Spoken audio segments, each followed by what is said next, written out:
ओम गं गणपतये नमः।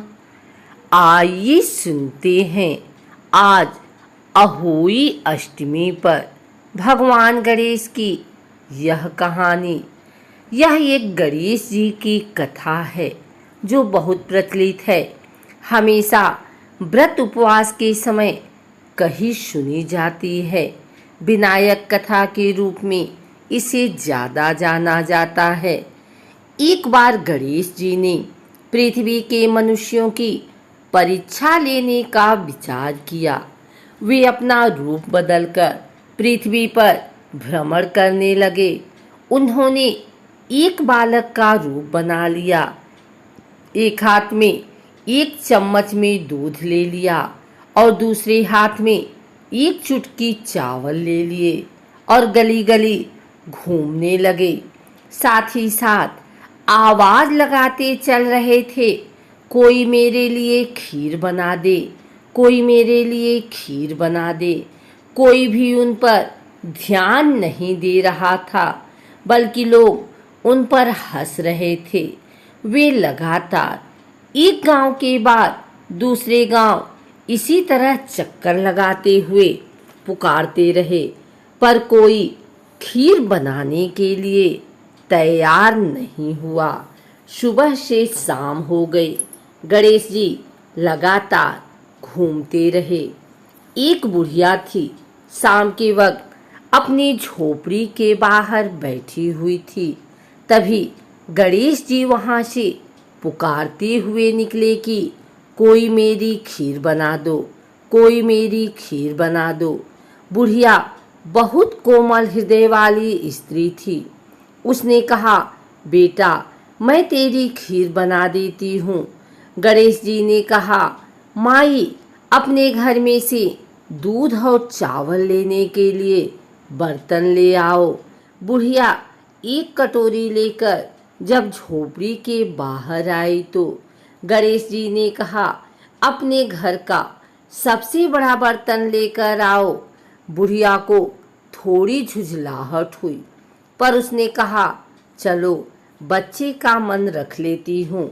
और अंदर जाकर वह अपने घर से सबसे बड़ा पतीला लेकर बाहर आई। गणेश जी ने चम्मच में से दूध पतीले में उड़ेलना शुरू किया। तब बुढ़िया के आश्चर्य की सीमा न रही जब उसने देखा दूध से पूरा पतीला भर गया है। एक के बाद एक वह बर्तन झोपड़ी से बाहर लाती गई और उसमें गणेश जी दूध भरते चले गए। इस तरह से घर के सारे बर्तन दूध से लबालब भर गए। गणेश भगवान ने बुढ़िया से कहा, मैं स्नान करके आता हूँ, तब तक तुम खीर बना लो, मैं वापस आकर खाऊंगा। बुढ़िया ने पूछा, मैं इतनी सारी खीर का क्या करूंगी? इस पर गणपति जी बोले, सारे गांव को दावत दे दो। बुढ़िया ने बड़े प्यार से मन लगाकर खीर बनाई। खीर की भीनी भीनी मीठी मीठी खुशबू चारों दिशाओं में फैल गई। खीर बनाने के बाद वह हर घर में जाकर खीर खाने का न्योता देने लगी। लोग उस पर हंस रहे थे। बुढ़िया के घर में खाने को दाना नहीं और यह सारे गांव को खीर खाने की दावत दे रही है। लोगों को कुतूहल हुआ और खीर की खुशबू से लोग खींचे चले आए। लोग सारा गांव बुढ़िया के घर में इकट्ठा हो गया। जब बुढ़िया की बहू को दावत की बात मालूम हुई तब वह सबसे पहले वहां पहुंच गई। उसने खीर से भरे पतीले को जब देखा तो उसके मुंह में पानी आ गया। उसे बड़ी जोर से भूख लगी हुई थी। उसने एक कटोरी में खीर निकाली और दरवाजे के पीछे बैठकर खाने की तैयारी करने लगी। इसी बीच एक छींटा गिर गया और गणपति जी को भोग लग गया और वो प्रसन्न हो गए। अब पूरे गांव को खाने की दावत देकर बुढ़िया वापस अपने घर आई तो उसने देखा बालक वापस आ गया था। बुढ़िया ने कहा, बेटा खीर तैयार है, भोग लगा लो। गणपति जी बोले, माँ भोग तो लग चुका है, मेरा पेट पूरी तरह से भर गया है, मैं तृप्त हूँ, अब तू खा, अपने परिवार और गांव वालों को खिला। बुढ़िया ने कहा, यह तो बहुत ज़्यादा है, सबका पेट भर जाएगा, इसके बाद भी यह बच जाएगी, उस बची खीर का मैं क्या करूँगी। इस पर गणेश जी बोले, उस बची खीर को रात में अपने घर के चारों कोनों में रख देना।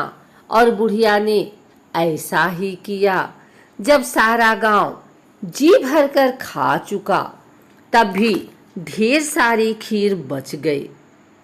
उसने उसके पात्रों को अपने घर के चारों तरफ रख दिया। सुबह उठकर उसने क्या देखा, पतीलों में खीर के स्थान पर हीरे, जवाहरात और मोती भर गए हैं। वह बहुत खुश हुई, उसकी सारी दरिद्रता दूर हो गई और वह आराम से रहने लगी। उसने गणपति जी का एक भव्य मंदिर बनवाया और साथ में एक बड़ा सा तालाब भी खुदवाया।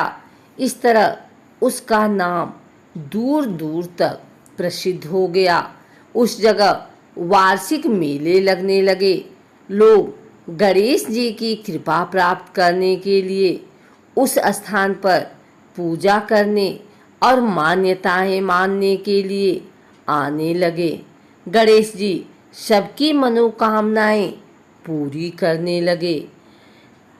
कहानी के अंत में वही मैं आज भी यही शुभकामनाएं दे रही हूँ।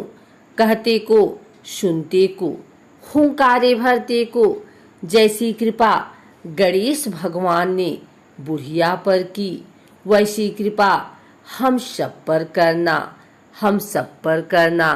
अगर आपको हमारी वीडियो अच्छी लगी हो तो इसे लाइक करें, कमेंट करें, शेयर करें। हमारे चैनल भक्ति गाथा को सब्सक्राइब करके बेल नोटिफिकेशन ऑल पर सेट कर लें ताकि आगे आने वाली वीडियो सबसे पहले आप तक पहुंच सके। धन्यवाद।